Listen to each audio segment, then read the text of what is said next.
Hello folks, I'm Pamela Young from Thrive 2030, brought to you by growthcurv, and today I am so fortunate to have Gaby Rush, who is the New Zealand High Commissioner to Singapore with me. How are you today, Gaby? I'm very well, thanks, and it's great to be here with you.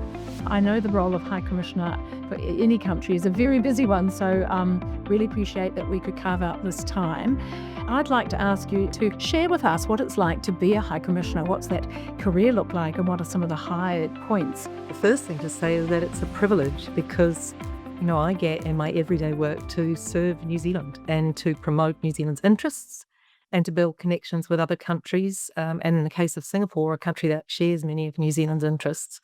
But it is a role that is part of a long career in the New Zealand diplomatic corps, and it's not one that, for most of us, we get appointed to without having a body of work working with the Ministry of Foreign Affairs and Trade in Wellington and then other places offshore.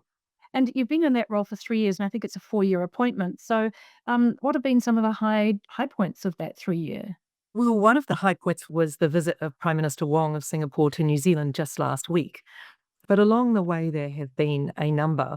Prime Minister Luxon visited Singapore in April of 2024, and certainly that opportunity for him to cement here the importance of Southeast Asia, Singapore, to New Zealand was a great opportunity for my team to then take that relationship forward between the period of that previous visit and the one that's just occurred where the Singapore Prime Minister has gone to New Zealand.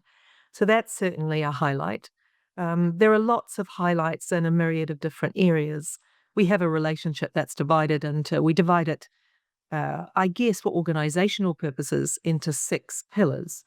And they range from defence and security all the way through to things like supply chains and connectivity with people-to-people links and trade and economic links, and then the science relationship in between.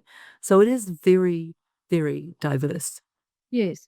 Now, I think you're talking about those 6 pillars, which are the at the foundation of the relationship, the new comprehensive strategic agreement between the two countries. So let's talk about that. So this year, 2025, represents the 60th anniversary in relations between Singapore and New Zealand and Singapore and Australia. And the Prime Minister Wong has recently visited both New Zealand and Australia. And I think you were obviously very involved in setting up that tour and involved in the conversations that have taken place over the last week. So what would you say were the highlights of that conversation?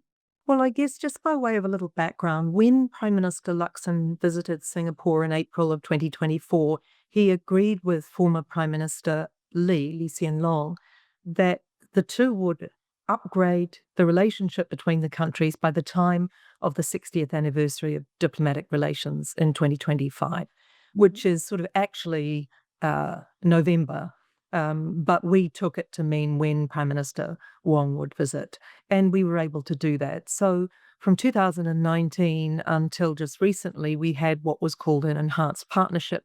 It had these 6 pillars: defence and security, trade and economic, people to people, science, technology, innovation, and supply chains. And what we've done is upgrade to something called a comprehensive strategic partnership, which is a type of diplomatic relationship which Singapore has only a few of, and it really speaks to the breadth and the depth of the links between the two countries. So between that visit 18 months ago and this one, there was a lot of work done on all these work streams that had been ongoing, but also new areas that we might work on to lead up to the point of being able to launch what we call the CSP, the Comprehensive Strategic Partnership. You said they just have a few of these special partnerships. Who else do they have them with? Well, Australia is a really important partner of Singapore's that has had a comprehensive strategic partnership for 10 years, and it's just agreed to go into the next phase of that relationship. So I think they're calling it the CSP 2.0. But France is another country that Singapore has had a CSP with. And then there's a pathway to CSPs with also India and Vietnam. Now, some of the media across Australia and New Zealand in the last week, obviously they've been talking about the conversations you've mentioned security conversations, economic conversations, essential services, to make sure that we agree that in times of pandemics and crises we'll support one another. And I got the feeling that there was a heightened interest around innovation and investment in the Australian media than in New Zealand. Is that one of the things that the New Zealand-Singapore relationship will improve, which is around investments and technology and innovation? Well, certainly a focus of the visit was in part to showcase New Zealand as being a country that has a really exciting innovation sector, advanced technology, great science and research, and that this is beyond the traditional areas of agriculture and agri-tech, although we excel obviously in those areas. And so, yes, that is a priority for us to raise awareness, not just with Singapore, but with other countries, about New Zealand's credibility in these areas. Our relationship in the science and research area with Singapore is, in fact, one of our largest at the government science collaborative level. And so that's a key part of the science pillar of the new CSP. But that's a science relationship that actually goes back some time. People like Savita Gluckman have been engaged in really interesting collaborative efforts with Singapore for a long time. We have collaboration in areas you might not think about, like quantum science, where there are very, very strong links between the very best experts in both countries. Yes. What would people on the ground in New Zealand, what would they expect from this new comprehensive strategic partnership? With all of our diplomatic efforts, what we're looking to do is to broaden and deepen relations across a whole host of areas. And the trade and economic relationship with Singapore is already one of our most important in the region and generally, and particularly strong trade investment. It's right up there near the very top in terms of the sources of foreign direct investment into New Zealand. And we see scope for a great deal more.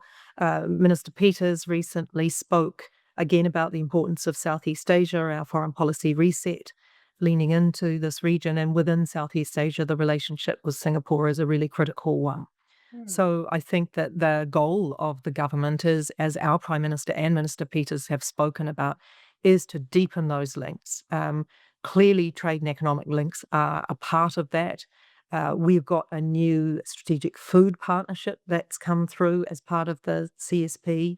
And there, what we're really looking to explore opportunities for New Zealand food producers, and in the science part of that as well, to really try and lean into. Singapore has its own strategic food imperative, and food security is an issue for a small island nation state that imports the vast majority of its food. So we see opportunities there that we'll be exploring. So across a range of areas. In defence and security, those ties go way back. New Zealand Defence Force have been here since before Singapore became an independent sovereign state, and certainly since we've been part of something called the Five Power Defence Arrangements that came into being in 1971. So NZDF have been a strong presence here all the way through.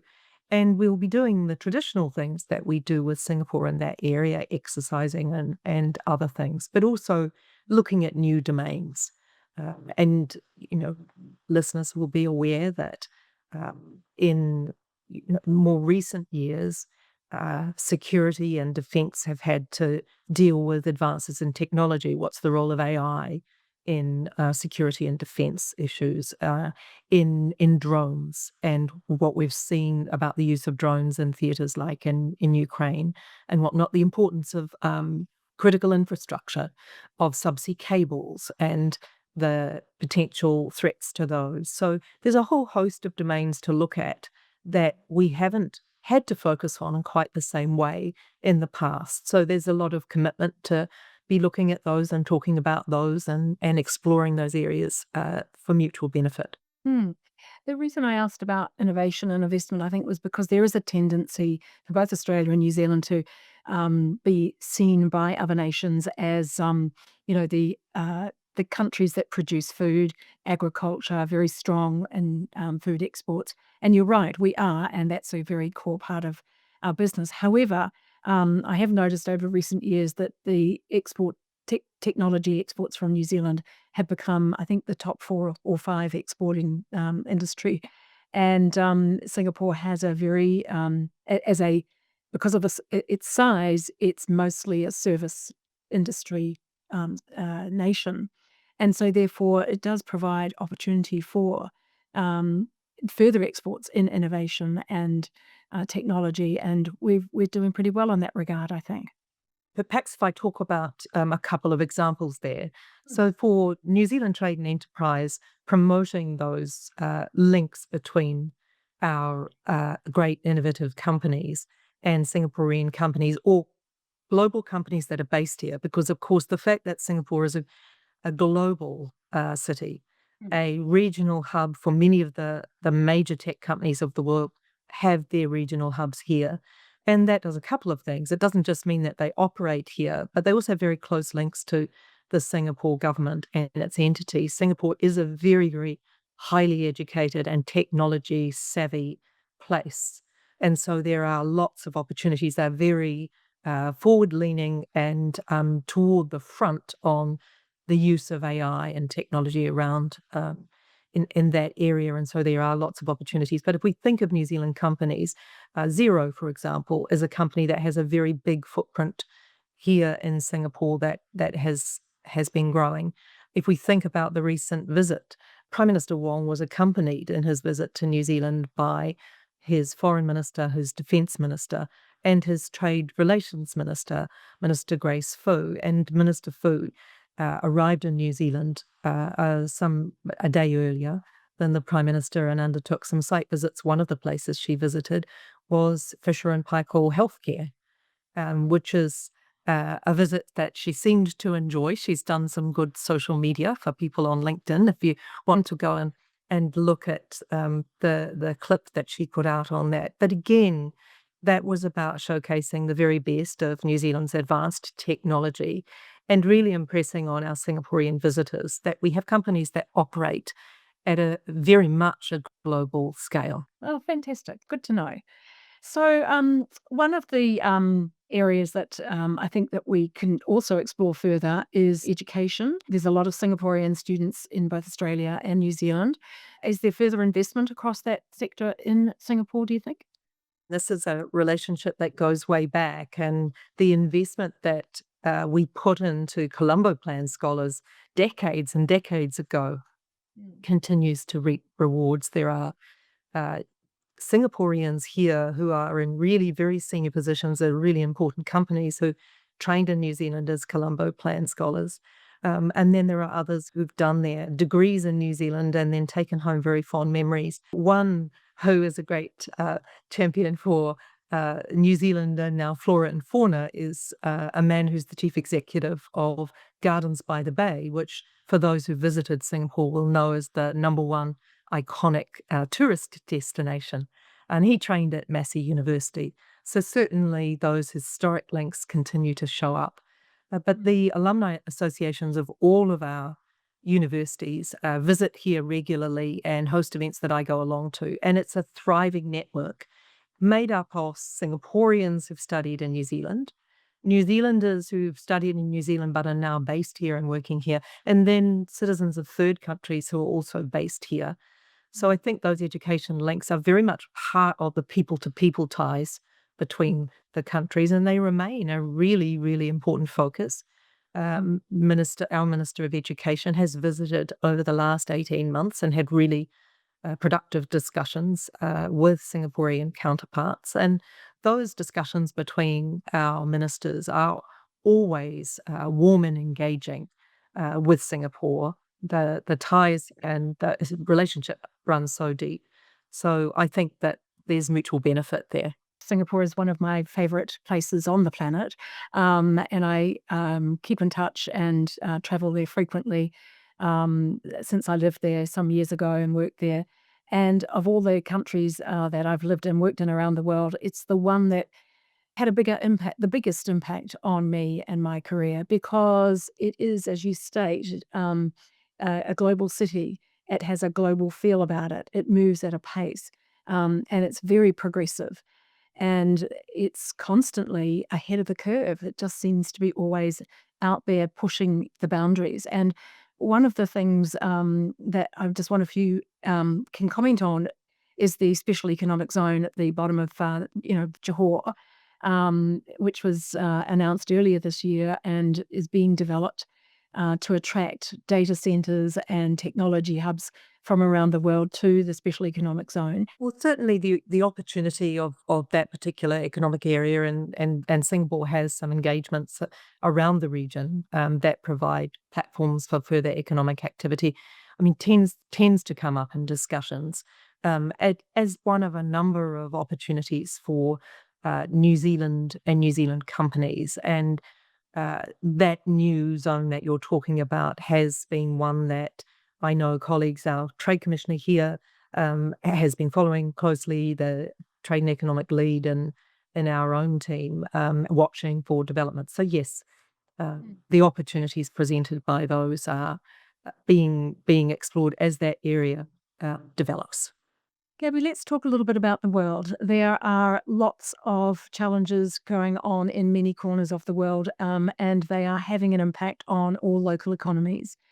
I'm sure it's all of the Southeast Asia and Pacific. We're all feeling what's happening in the north with the wars that are going on and the reordering of power amongst nations and the financial crisis that we seem to be on the precipice of. As you're on the ground, can you tell us what it feels like there, and how do Singaporeans generally respond to these threats that are going on?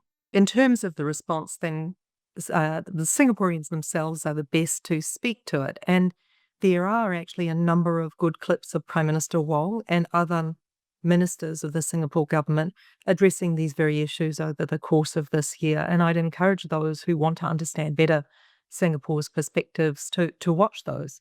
There are some quite long speeches of Prime Minister Wong where he goes into quite a lot of detail about what he perceives to be changing and how Singapore is going to position itself. So I think that's probably the best place to start in terms of Singapore's position. And similarly, our own leaders, Prime Minister Lux and Foreign Minister Peters, have spoken publicly about our perceptions of where things are. But if we talk about it in the context of New Zealand and Singapore, and I guess what I would say there is we are both small advanced economies that have a lot in common in terms of the importance to us of the global trading system and multilateralism generally, the rule of law, the system that was set up under the UN Charter, because this is the system that guarantees to countries like ours our autonomy and our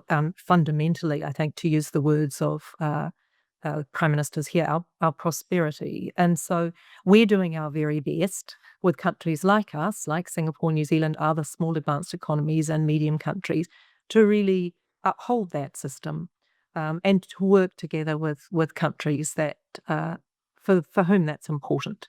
So a lot of our conversations are recognizing that there are developments in the world which those leaders have spoken about. But what do we do in the face of that? And we still have agency. Prime Minister Wong likes to say we can't be passive bystanders.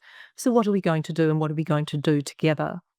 And if you look at some of the things that came out of the visit last week and the CSP, our agreement, or the substantive conclusion of negotiations of an agreement on trade and essential supplies, what that's really about is two countries that at the beginning of COVID turned to each other to get some assurance that we would not run out of essential products, made a promise to each other, Singapore to ensure that we had things like pharmaceuticals and PPE, and us to ensure that Singapore had food. And that was, I guess, like a handshake during COVID. But we've now gone on to turn that into a legally binding agreement that in a time of crisis, for the most part, we would not restrict exports of certain essential products to each other. So it's about two smaller countries that know that in times of crisis we can be vulnerable for different reasons. For example, a lot of our fuel comes from Singapore, and just recognizes that and thinks, well, let's agree now so that we're not scrambling when the next crisis comes along. So it's a bilateral response. But if we look at things that we've done with a country like Singapore that are plurilateral or on a sort of global scale, Singapore is a country that we've worked really closely with in the trade and investment domain. It was one of those original partners in the P4 agreement with Chile and Brunei that became the TPP that went on to become the CPTPP, which is now very much a celebrated and very high standard free trade agreement. And we've done that with Singapore and other pathfinders like the DEPA, the Digital Economy Partnership. So we are always looking at what we might do with Singapore in these new and emerging areas. And because we're nimble and we believe in global trading system, this is a partner that we know we can work with. Yeah, some really good points there. And so I wonder, to what extent would you say that Singapore and ASEAN nations are keen to work together with New Zealand and Australia to, make sure that we are building a bond that is going to protect our region? Are there any sort of highlights from last week's conversations that come to mind, which people would need to know about, which would give them the comfort to know that in the region we are doing our best to create, that long-term stability so that we don't get bullied and we don't get pushed around? The first thing for people to understand is the historic connection between the countries. So New Zealand and Australia have been part of something called the Five Power Defence Arrangements with Singapore, Malaysia, and the United Kingdom since the early 1970s. And so those defence links go back a really, really long way. So we've never not been in the region. And the intent around that framework remains. It's about peace and stability in the region. And ASEAN is the bloc within Southeast Asia, and New Zealand and Australia are part of the Pacific Islands sort of forum bloc. But we definitely see this as being our neighbourhood. So those connections remain incredibly important. And for both the Australian new CSP 2.0 and our own comprehensive strategic partnership, then the defence and security pillars are really important. And as I said earlier, looking into new domains that we all need to be aware of in defence that weren't things we had to think about even just a decade ago, like the use of drones and things. So it stands to reason that we would be working together on those. But certainly that commitment to be working closely together within our regions is always top of the list or near the top of the list in discussions between our leaders. Thank you. So Singapore has been highlighted by the World Economic Forum as being one of the countries that's really good at futurescaping, at strategic foresight, at being able to anticipate, or at least work and commitment and time and effort into anticipating what's coming up.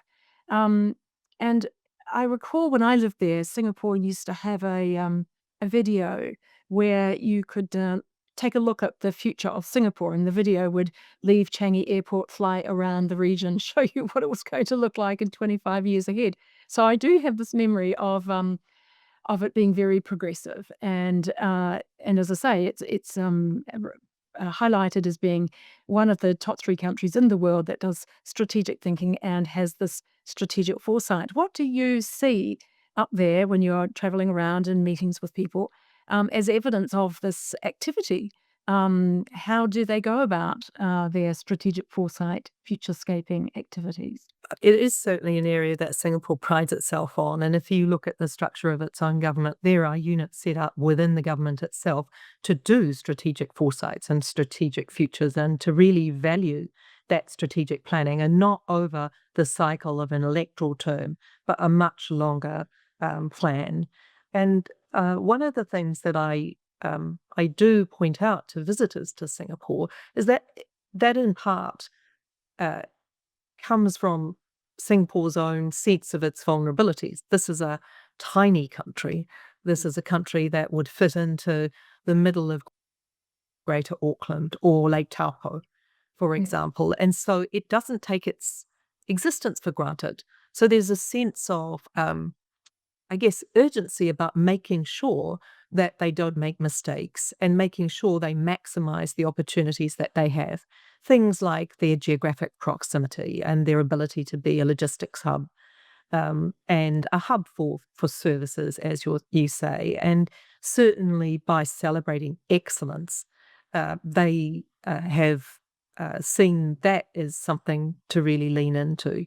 And so their education system is one that is viewed very highly from others around the world. And the qualities of those in public leadership, and the really important way in which they do this planning, including in things like infrastructure that does require a much longer term plan than some of the shorter term policies. So we're not the only country that looks at Singapore and wants to learn some things from Singapore. I mean, they obviously want to learn some things from New Zealand as well. But some of those plans around strategy and how they do their strategic planning are of interest to our policymakers. And so there have been really good discussions that continued in those areas. Yes, it's interesting because I think, if you go back, say, 3 decades, Singapore culture was criticized for not being very innovative, and that its leader was so strong and powerful and people would just follow without asking questions. That culture may not have changed, but definitely its ability to innovate and to project into the future and to stay ahead of the curve has just got stronger and stronger in those 3 decades. And I always point to Singapore as, people say it's a great place for people to start, as a sort of Asia for beginners. But I think that's really not doing it great service, because I think it's much more than that. I think it does provide enormous opportunity for, as you say, many countries around the world want to learn from Singapore, and Singapore has always been open to wanting to learn from other countries as well. So it's just got an energy about it, and a sort of a sense of opportunity, don't you think? Certainly, there's a sense of energy, and I find Singaporeans wonderful to work with. Their sense of humour. There's this vibrant sort of mix of cultures, and I mean everything from the food to there's. Somebody said to me when I rate, oh, there's not much of an art scene, but I found a fantastic art scene here in the classical performing arts and more contemporary theatre. The galleries are wonderful. The museums are fantastic. New Zealand, Te Papa and our museums have really good connections with their museums here. And all through there is a sense of sort of can-do and optimism. And like New Zealand, that sense that, well, we are smaller countries, but we have a choice. I mean, we could sit back and just sort of, again, be passive bystanders and just sort of be done by the world in that sense. Or we can say, no, we've got a say in how we run our own countries and how we work together with other countries that share our values and interests, and how we exploit opportunities around. And so I think that's a point of similarity between New Zealand and Singapore, that there is this energy and this optimism, and that is grounded in the reality of the context in which we're operating regionally and globally, but doesn't sort of just sit back. Yeah, I think you're right. There is just such a great sense of can-do attitude and energy and progressiveness there. That, as I say, it's just built over the last 3 decades that I've been involved with Singapore, and it's just got stronger and stronger. And I say to people, you make a mistake if you treat Singapore as a stopover hub and only stay 2 or 3 days. On that point, then, what do you think are the priorities for Singapore to attract the right kind of business in the future? Because with the pace of change and the technology changes and the response that we all need to make to the constant changes in the world, what would you say are the top couple of one or two things that Singapore needs to take heed of to maintain its forward position, to stay ahead of the curve? I don't think it's appropriate for me to sort of talk about what Singapore needs to do in a sort of lecturing away at all. I can talk about what I observed them doing, without a judgment on that, I guess. But I mean, clearly Singapore is very aware that we're in a technological revolution, that with AI and the rapid advances there, that it is already changing the way many of the businesses, including many of the businesses in Singapore itself, operate, and that there are some risks, but there are also huge opportunities. So Singapore established its own AI institute really quite a long time ago now, and has recognized that for a long time and is leaning in on that and its use across the public sector, but also by businesses. And because they have the major technology companies here, there's great sort of discourse and public seminars and workshops about this. I think it's very aware that that is being critical and is going to be critical, like us all, aware of risks, but also opportunities, and trying to think about how best it navigates through that. And it is looking to do that, obviously, within the region.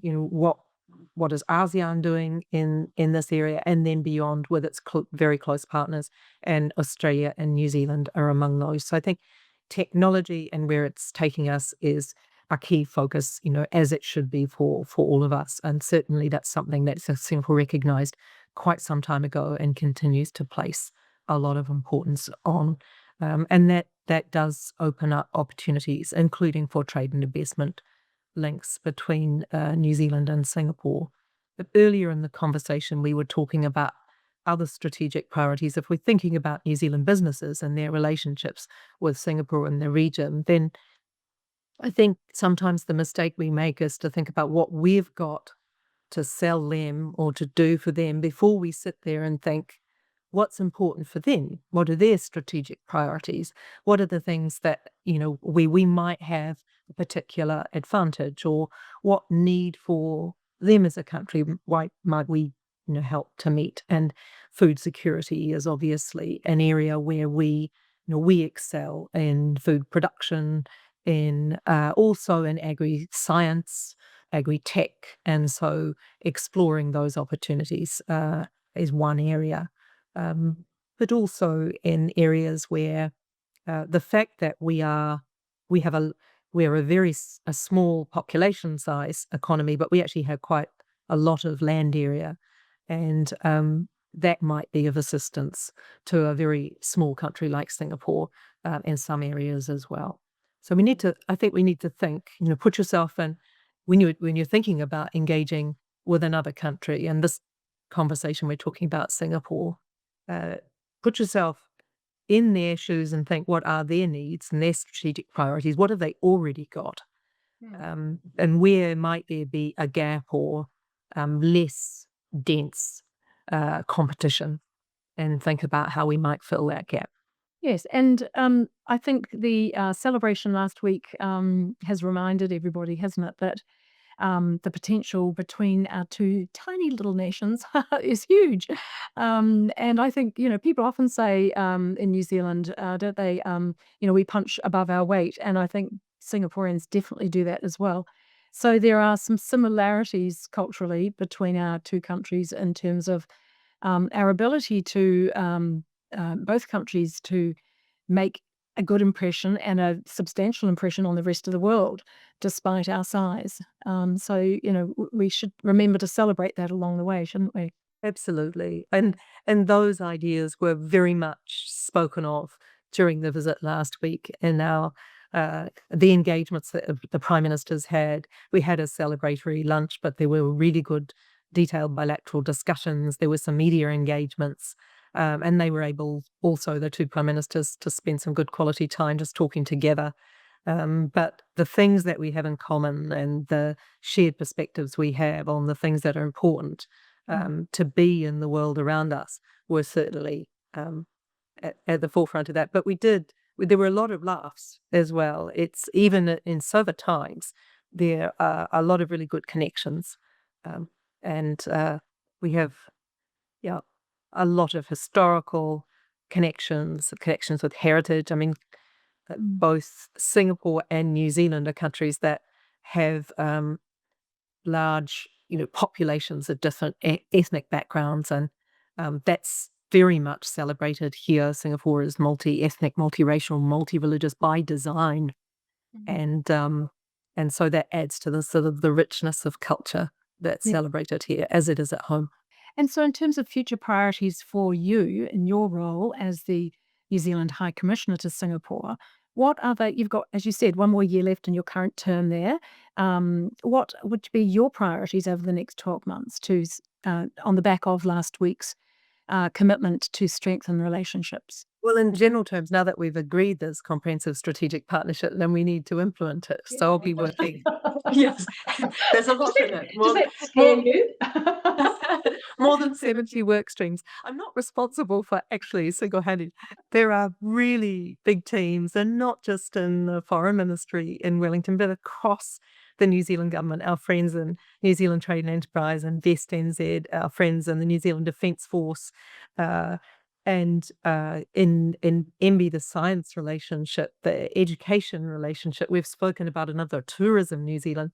I mean, the work runs across all of that. And then there's a really important role for our business community. And one of the things that was announced was that we will hold a Singapore New Zealand leadership forum next year, and pulling that together and ensuring that that. What would that look like?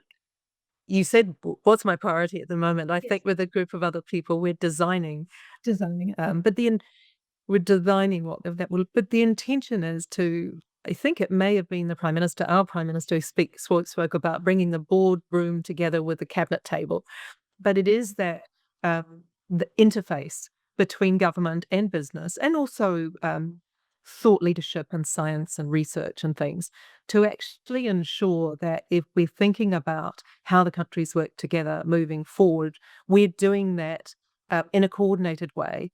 And I think for governments, increasingly, we recognise we can't do all these things without the private sector, particularly as technology bounces along. So it's about bringing key stakeholders together with government leaders to have the sort of conversation that fleshes out and identifies issues where we can move forward together. And it's not something we've done in that way before.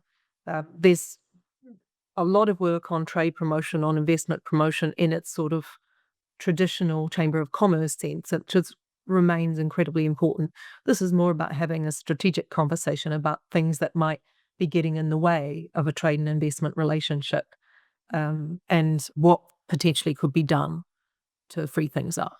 Yes, okay. So I like that idea of a leadership forum between the two countries. That's a great initiative. I do recall that there was some conversation about making sure that all of this creates jobs, obviously jobs in both countries. Is that on the top of your agenda for the next 12 months? How are we going to do that? The role of the areas that I work in are about ensuring those frameworks between countries free up opportunities for things like foreign direct investment into New Zealand and quality into productive sectors. And the idea being that, in fact, that helps New Zealand's sort of growth agenda. And that in turn, I mean, clearly the government's priority there is in part about jobs and things. So my role is in the nitty-gritty of how that is delivered in the domestic economy. That's for departments that are much better placed to do that, and the government itself. And the Trade Commissioner, obviously, and the team at NZT, Invest NZ team is doing some really good work, but other parts of government that also work in attracting investment into areas like infrastructure and things. But the priority for me and the teams that I lead and the work that I do horizontally with the other government departments that are out here is about implementing that framework that we have, including that trade and economic pillar, that is intended to lean into things that will feed the domestic growth agenda. So what a wonderful opportunity for both countries going forward. I'm so excited. As I said, I'll be up there in a few weeks. You've given me some food for thought of things to follow up on while I'm there. So hope to see you if you're in town. And thank you so much for sharing your experience and insights with us today. It's been wonderful to have this just a week after the visit of Prime Minister Wong to New Zealand. And it gives us all a great sense of being there with you through that journey. And I know that it was an enormous task for you to get ready for that. So I guess on one hand, you're relieved that it's done.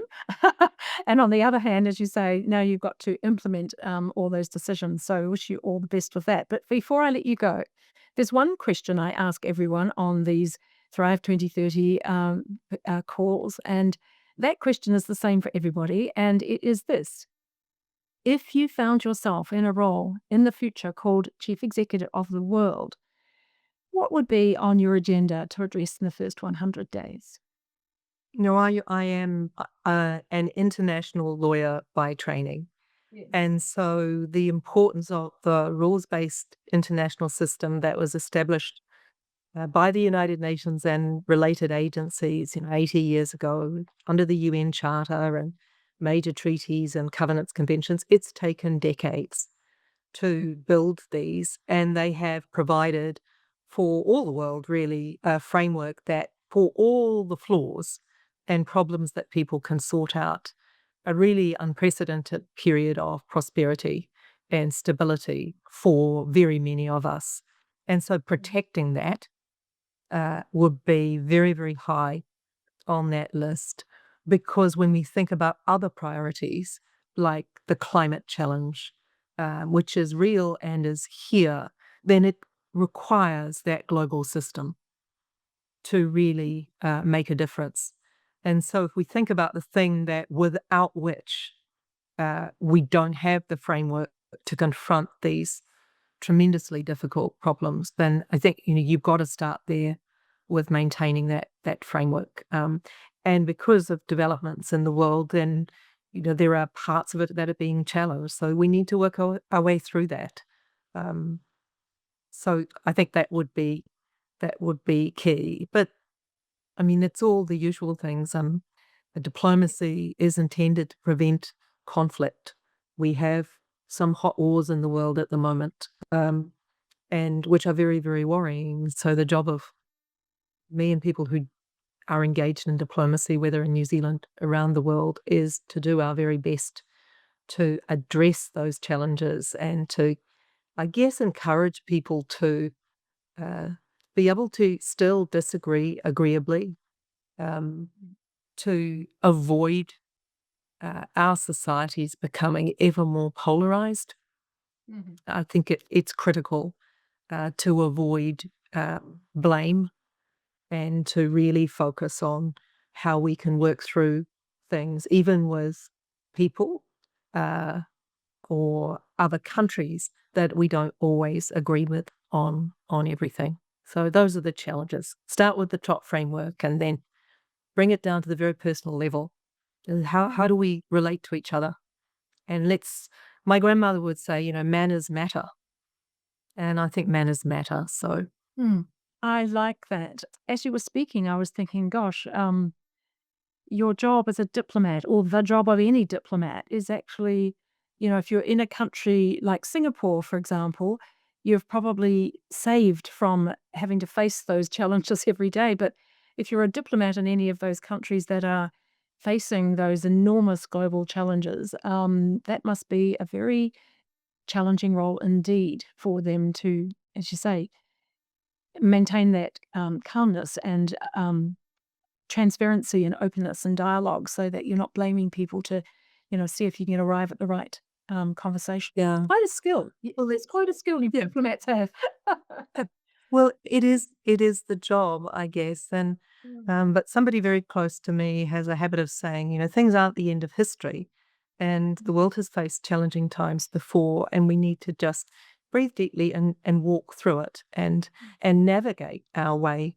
And I think that in doing so, we need to do the things that have always got human beings through. We need to remember the lessons of history and what we can learn from it. We need to be civil with each other at the personal level, but also have some optimism and be grateful for things. I think one of the things when we are diplomats and we've served in a range of different countries is we get a very sometimes a different perspective about relative challenge.